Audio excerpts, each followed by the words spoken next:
Hello humans! Book review time! Again. Obviously. Booktube channel. So, this week I'm reviewing Kings of the Wyld by Eames. Now this book caught me by surprise in the best possible way. Quite a lot of the books I've been buying recently have been books that I've bought on a whim. I've seen them while browsing and bought without looking at any reviews. And, well, that has backfired a few times. You know, those books where you read a few pages and they're rubbish. Absolute junk, so you put them down. But this book was not one of those. This book was brilliant. I really just want everyone to read it. It's just good fun. I'll elaborate. Now, I did see this book described somewhere as Game of Thrones meets Terry Pratchett, or something along those lines. And that is, well, it's half right. I can appreciate that Terry Pratchett link. There's a lot of humour in surreal fantasy in this book. As for the other part, well, that was stupid. Either the person hadn't read Kings of the Wyld, or they hadn't read A Song of Ice and Fire. There's no similarities. Not a bad thing.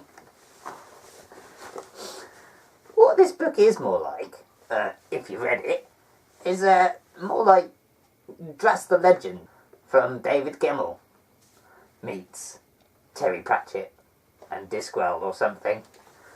There's no complex political drama. It's some guys with a mission, and they're going after that mission with a singular focus.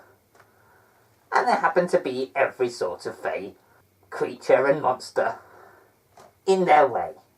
So who are these guys? Please allow me to tell you. The Kings of the Wyld is actually a reference to this group of guys, who were in a mercenary band called Saga. But that was 20 years ago. 20 years ago, when they were in their prime, they were warriors of great renown, famous throughout the land, slaying dragons and fighting off trolls here, there and everywhere. Ballads were written about them, songs sung about them. If there'd been trading cards, kids would have had trading cards about them. There aren't any trading cards. But it came to an end. They went their separate ways, and they kind of got fat and old, and drunk. They had wives, children. They became settled. But let's discuss them. The point of view character is Clay. He's the stoic, sturdy type. Quiet, thoughtful and brave. And he's approached at the start of the book by his old friend Gabriel, Golden Gabe, the heroic frontman of the mercenary group, who embodies heroism. But Gabe's had a family, and his daughter Rose has become a mercenary as well, and got herself trapped in a city surrounded by a huge horde of monsters, and she's pretty much doomed to die. So Gabe wants to get his band back together to go and rescue her. What could possibly go wrong? It actually is a very good, simple premise for an adventure story, and it works really well. So Gabe and Clay set off, and the first half of the book is actually about getting the band back together, finding the 3 other members of their band, and convincing them or enabling them to rejoin the band. And that makes for a brilliant first half of the book. And in this journey they're beset by all sorts of problems.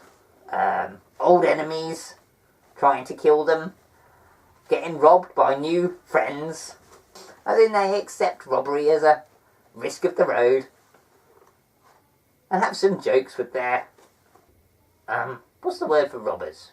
Oh, that's it, robbers. So, have some jokes with their robbers. Highwaymen? Burglars? Featherers? They're in search of their 3 other band members. Moog, the wizard, who's eccentric. Well, crazy as a box of frogs, really. There's Matrick, the thief, who's kind of just an old, fat drunkard now, keen to revisit some past glories. And there's Ganelon, the killer, the most fearsome warrior, a psychopath without a sense of remorse, who may have been turned to stone by some Medusas 20 years ago, and could possibly hold it against Gabriel and the others for not rescuing him sooner. We'll see. And once they've got their band back together, or as much of it as they can, they have to make their way across the Heartwyld, a huge forest completely infested with every type of creature and monster you can imagine. Even the trees are trying to kill you. Another adventure in itself. Not to mention when they actually get to Castia, the city where Gabe's daughter's imprisoned, and have to face the biggest horde of monsters ever known. And these guys, they go through these adventures with a singular fascination.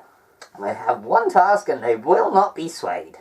And this group of middle-aged men who've been somewhat estranged for the last 20 years, trying to recapture their youth, despite creakingly old backs and rather enlarged bellies, makes for some quite hilarious action. Not to mention the banter you get between them that works brilliantly. This whole book is just boisterous fun in a setting of dragons and minotaurs and goblins. Yeah, goblins. Goblins don't actually get a very good part in this, but never mind. This book was exciting and entertaining in a way that made me laugh out loud more than once. I thoroughly enjoyed it, and at the end of the book, when I'd finished it and went to sleep, and goblins do sleep sometimes, I felt myself kind of missing those characters already. Like I'd been one of the band. And the adventure was over. I felt quite sad to have finished. This is a self-contained story. Although there is a second book, I don't think it actually follows many of the same characters. So I would call this a standalone book, and it works brilliantly as such. So for a good, fun fantasy novel, a bit more light-hearted than a lot of fantasy, I would highly recommend this.